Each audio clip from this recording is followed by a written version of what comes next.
Good evening and welcome to Tete the Opera Festival at the Cockpit Theatre, where we are live broadcasting now.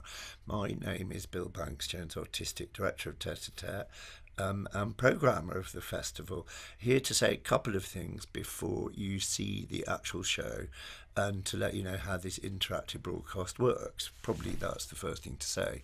The interaction comes at any point that you like, in that if you type things into the chat, they get fed magically onto a screen in front of me, and I can ask questions of our panel, share your comments, or whatever you like. Second thing to say is that it won't surprise you to know everybody in the festival has been through the most amazing year, where it's been both very painful and at the same time very creative, in that we have been in a constant state of, are we on, how do we do this, is it online, is it virtual, is it live, what's going on.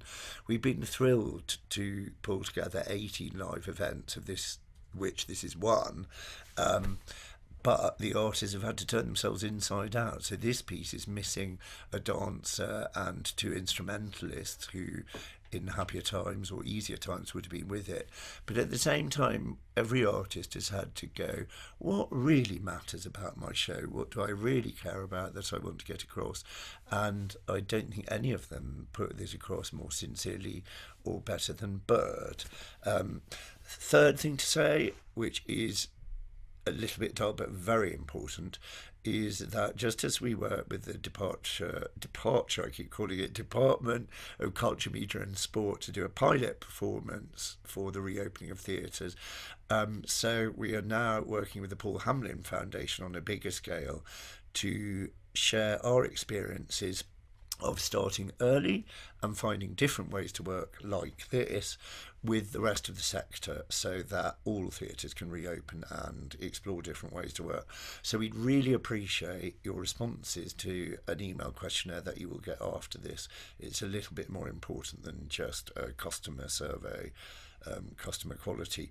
Last thing to say before we dive into the video is, if you would like to support Laurie and her team, then we've set the ticket price deliberately low, but we do have a donation page called easydonate.org/birds, BIRDS, which will magically appear in your chat if it hasn't already. And that is how to fling some money at these great artists so they can bring the whole show to us in due course. Anyway, without further ado, let us sit back and enjoy Laurie Lichtenberg in Bird.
with birds than we do with our nearest ancestors, the apes and the primates and the orangutans. For instance, here you can see a bird sunbathing. Yes, birds sunbathe, and they do this for hygiene reasons. They have a special preening gland, and they have special preening gland oil, and sunbathing stimulates these oils, which then protect the feathers. And so they've got something like 25,000 feathers, and it's very, very important that they lie correctly, that they're in good health, they don't get dry and brittle, or they cease to function. Some birds don't have this gland, and instead they have very special, tiny, tiny feathers that kind of vanish and disappear into a kind of a powder.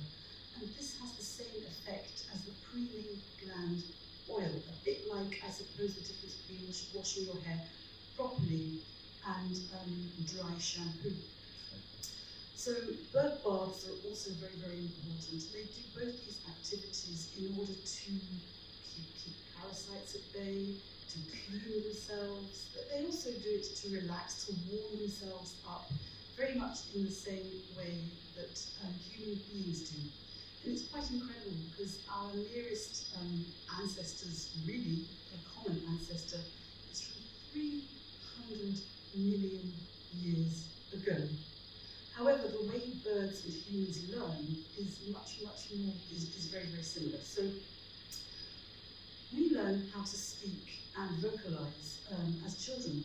And, you know, there's something like, I don't know, how many, 6,000 languages in the world, and a child, a baby, has the potential to learn all these languages. But the child learns the language that it is most exposed to, or the languages that it is most exposed to. So, I mean, you can have like a bilingual child, or even a child can easily learn several languages. It becomes much harder as you get to be an adult. And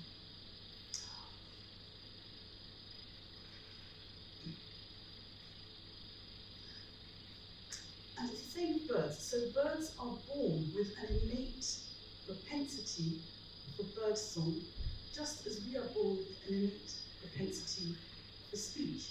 However, they have to learn, and they have like tutors. Birds have tutors just like humans have tutors, so a human will babble and burble away and be taught how to speak by listening to its parents.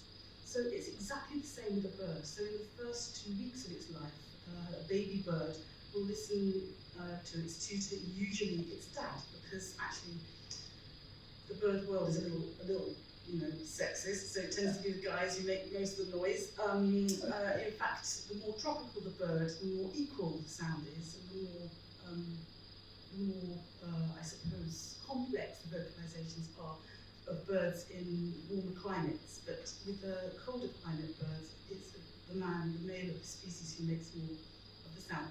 So in the first few years of the bird's life, it will, or the first bird years of its life, it will listen to its father intently, and not really and silently. It will soak up the sounds just like a baby does, and the father will sing to the bird, and the bird will pick up the songs from the father. Then it goes into a kind of a second stage, and the young bird then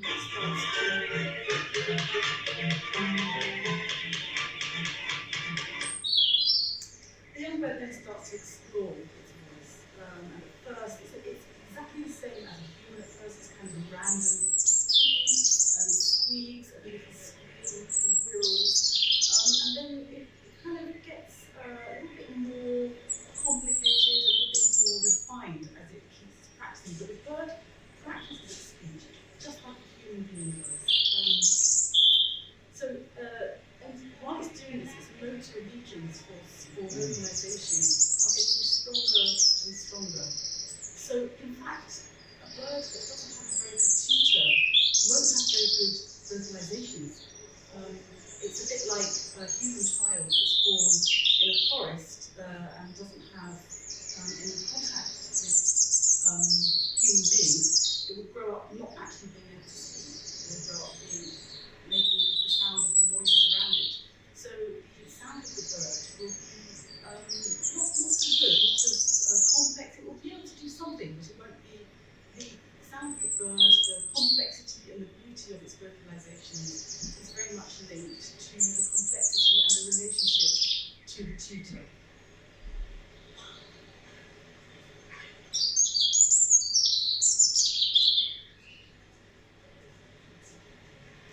Birdsong changes a lot throughout the season, so in the spring there's a spring cycle which is very much to do with mating, calls and actually attracting mates. It's quite sort of fast and it's quite high. And then in the summertime it goes into another cycle which is more to do with territory and protecting territory, keeping predators away. However, they don't just sing for functionality, birds also vocalise just because they want to.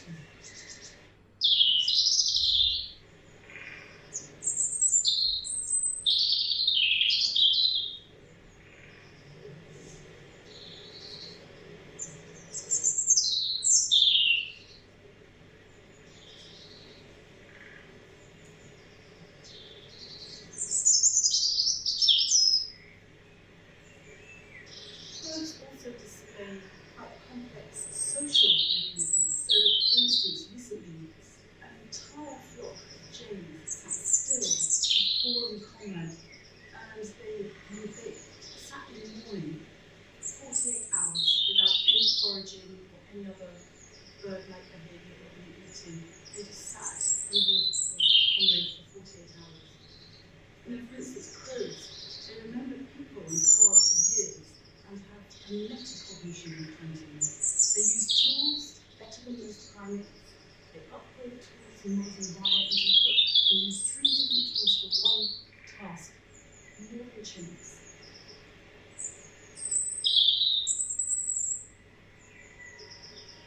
Parrots, they even show skills for arithmetic and advanced language.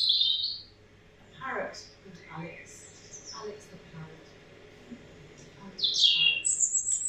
belongs to somebody called Dr. Pepperberg, who was a zoologist. And just before the parrot died, just before Alex the parrot died, he said to Dr. Pepperberg, "You be good, I love you." Oh, what are you doing? That's disgusting! Well, that's how you... No, that's not how! That's just gross! Oh, just gross! Another mystery is the mystery of migration. And bowerbirds use advanced perspective, actively selecting specific material for their nests that they hide in the background and they choose to match the code.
spatial memory, much more than humans.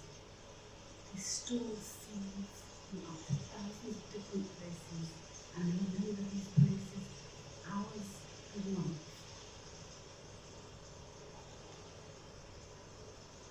Nobody really knows how they learned this. Nobody really knows the mystery of the creation.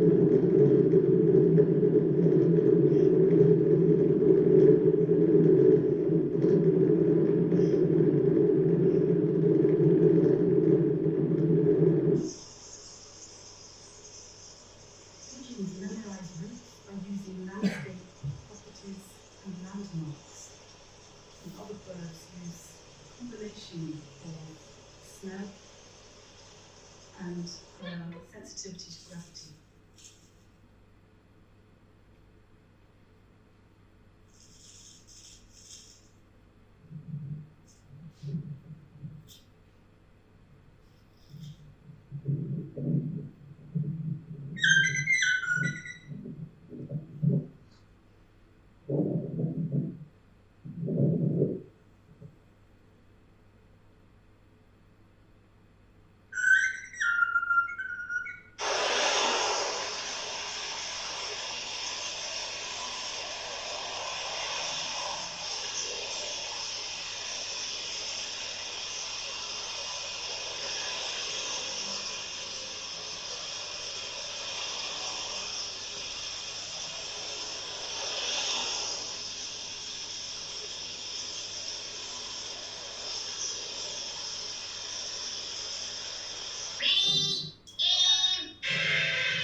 Anatomical details of the syrinx are intensely complicated, and so is the corresponding physics. But the point is, they have a syrinx, and the syrinx is devoted only to making sound. The syrinx is located hard up against the cervical air sac, which is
Wow, amazing thing. I feel really lucky that I've gone through that three times now at the rehearsal and then at the performance and again in the video.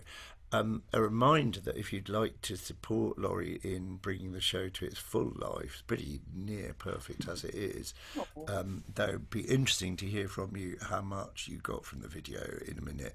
But anyway, if you'd like to take it further, then please look at the chat where you'll see the link easydonate.org/birds, and that is how you can support that to happen.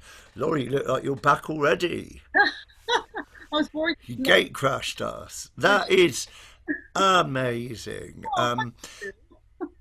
Other thing to remind our audience of extremely nice people that we've got in here live is if anybody wants to ask a question, just type it in the chat, or if you want to say anything that I can pass on to Laurie, type it in and through it will go. Anyway, how was that for you? It must be quite weird in a way. It's really weird, but it's also really useful, actually. Good. I'm glad to hear that. Yeah. I feel like I'd love to remake the video in a way because the film that you made was so beautiful. It was a little bit thwarting that we couldn't see it better, but maybe we can. I don't know. Maybe that's another incarnation. Be really interesting to hear from you a bit about what you originally planned and how it was then forced to change. Well, originally there was going to be certainly one live dancer in. So the dancer wouldn't have been on film. The dancer would have been in the space, and I've written instrumental parts, which is with accordion and with violin, and also the electronics were missing. So my voice is all the sound is electronically manipulated live. So. Yeah, 4 people, basically. Wow. And yeah, so it's not a huge company, but I guess in the time of a pandemic, and they're all from different countries as well. Well, Bartek lives in England, but yeah, I don't know. Anyway, that's what you would have seen. And the film you'd have seen like our lots of the cast were on film in the shape of the birds. Yeah, that's it. So the film would have been you'd have still seen the things of nature that I really wanted to include the forest and the fields and all those flocking scenes would have been in it still. So there was quite a lot there, and also the cartoons. They would have been there still. It is. I mean, I think it's absolutely amazing what you do because you take us from such a kind of David Attenborough documentary style situation through light-hearted humour to the most surreal yet absorbing kind of drama. Really, it's the most beautiful thing. A quick slap on the back in the chat from Jeremy Richardson that was tweeting amazing. And yeah, brilliant. Yeah, it really was. Is it super tiring doing that singing? No, it really isn't actually. I mean, I don't know, but I'm lucky because I'm sort of built like a tank, and I get tired if I'm ill. I don't really get tired. I don't know. I just don't. I mean, if I get tired, something's wrong, and I have to go to bed. That's it. That's really interesting. That's absolutely fascinating. Because in the rehearsal, because you did a lot of it with the mask, you completely bamboozled me, and I thought you were singing a great deal more than you actually were. Because quite a lot of it was on the film, wasn't it? A lot of it is on film. Yeah. So, and I quite like that duality of some of the singing coming from the film and some of it coming from live. I mean, also those scenes would have been still there, but you would have had just the live version as well. And I think also there would have been, there would have been obviously more moving around in it when that's allowed. But looking at that, I actually quite liked the position of David Attenborough I bizarrely thought that that kind of worked in a way. So it's very interesting watching it and seeing it in such a slimmed down form. Yeah, oh, it totally worked live because I saw it twice in the theatre. I'm very aware that there's certain bits of detail that may have passed the audience by, particularly because we had a bit of a malfunction in the performance, didn't we? Which you dealt with brilliantly, actually. I mean, it didn't. If anything, it enhanced it because we were watching the drama of you making the show happen, come hell or high water, and you Exactly. really did. It was great. There was a very surreal moment where you and I were just whispering, It's "No, like, I think it was because you did that." With a like sort of, we were pretending nothing had happened, weren't we? Yeah, gosh, it was. But funny because also because having such a small audience and basically knowing, I suppose, 80% of the audience gave it a really also a sort of a salon type feel. I mean, it felt very. I was quite nervous about it, but also that it was all the friendly faces, and it was just I don't know. It was a very special atmosphere. oh yeah, it really was. It really was. I feel it like it is here.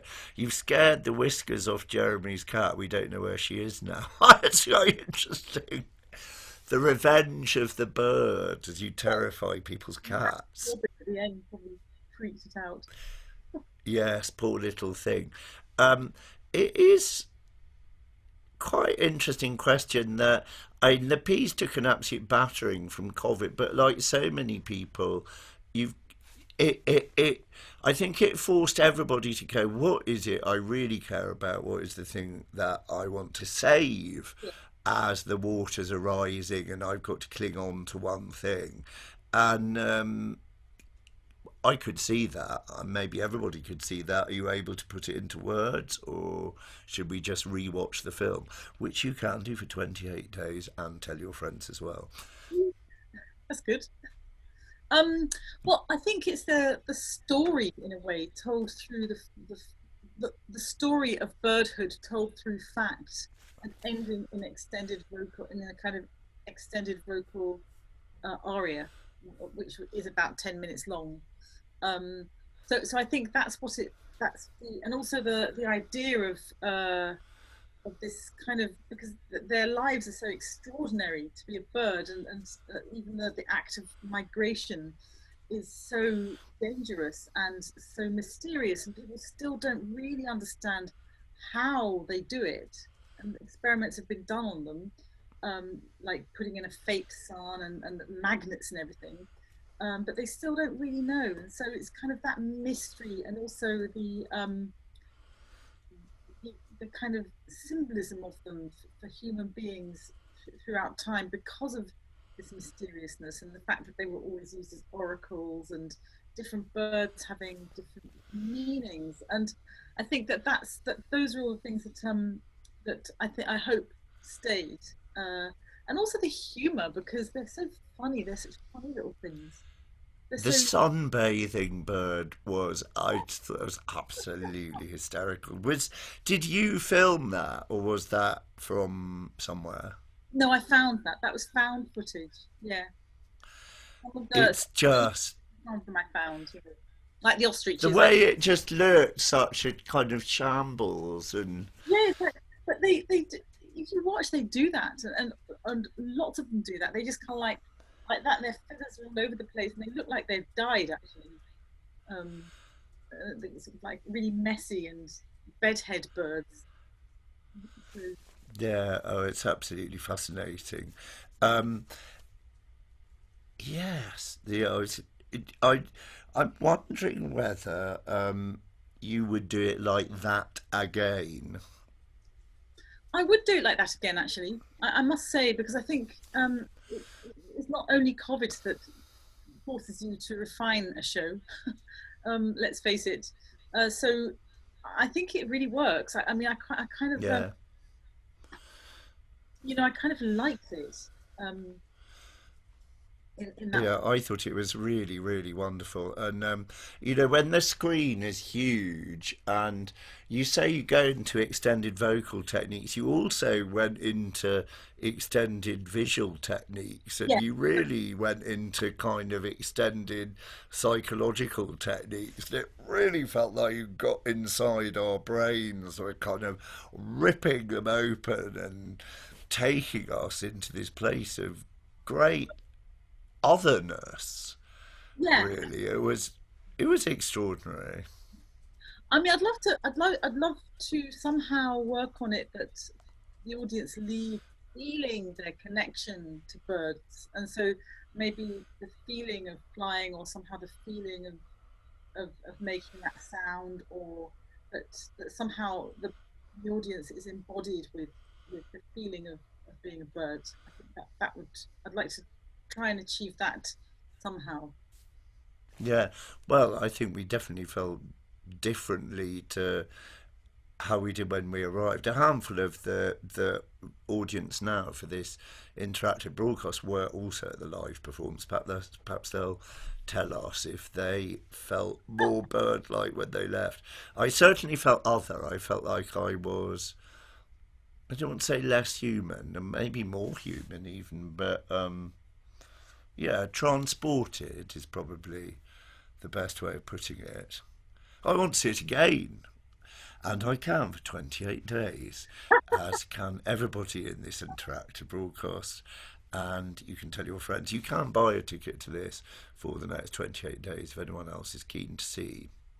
Um, Anything you want to add, Laurie? Well, I mean, just to say that it's for me, this is well, basically every piece I do. Um, I don't really finish a piece. Actually, it's like a lifetime work, and so I think that there's going to be several of these bird pieces. I'm already working on just one specifically to do with robin, and more. So I mean, I've really written quite a few bird pieces with specific birds, which are obviously much shorter. But I think that you know, there's going to be several of them. And one thing that was very delightful was the collaboration with Roman Zotov-Miksin, who was the dancer in the film, and his company, and the Resi Dance Residency in the Czech Republic. So I'm going to go back there next year, and we're going to do a performance of bird. We're going to do like a site-specific one in the forest, and there's somebody apparently who's brilliant with lighting, and that's going to be we're going to do that, and then we're going to do a workshop where people can try out the birdsong themselves and movement themselves. So it'll be over a weekend, and it's going to be one of those things because this residency is in the middle of this kind of deep forest and it's in this tiny village called Komarice, which apparently in Czech means mosquito. And yeah, I mean, because it was like full of mosquitoes, I was like, I had Orion, you know, all over myself because it was just, I was bitten to death. Oh no. But the people that live there are very kind of very country people. They're not artistic and so the idea is to engage them. But I wonder what they'll make of it. We'll see. Oh, I want to come now. I'd love to see you do a murmuration of starlings. Wouldn't it be amazing if you did a performance with 100,000 dancers? That would be, yeah, that would be something else. Something else, absolutely. And one last question before we wind up. How has it been for you returning to performance? We're on to about performance number 12 now, so it's become routine for us, but it's kind of quite a special moment when you hear people applaud and you're, as you already said, you were in the room with people feeling very warm towards you. Yeah, it was really fantastic. I mean, what can I say? Because I did I did a performance in Germany of Sternklang, and it was 500 people, but it was in the open air and a very kind of, and that was fantastic. But this is the first thing I've done really on my own, like going back to my old life, and it was just incredible. And I didn't want to leave the theatre, and I had a drink with Heloise. We were having a bit of a chat and a catch up, and then but then I stayed there for about another hour because I just didn't want to go. You know, it was kind of Oh, sort of like a, oh god, shit. You know, maybe it was better. Maybe it would have been better not to do it because I thought, shit, that's. Oh yeah, that's yeah. You know, well, you can do it again now. yeah. Oh gosh, I wish I could have been with you, but I, am permanently running from thing to thing at the moment, as I have to now. So probably best we wind up. But once more, easydonate.org/birds for anybody who wants this thing to grow and contribute to that. And thank you for a really brilliant performance. Oh, well, thanks, Bill, for everything. You know, Tessa, it's just been absolutely amazing. I just think you and the team and Anna and Leo just top notch, brilliant. What can I say? Brilliant. Well, hurrah. Thank you so much, Laurie. See you soon.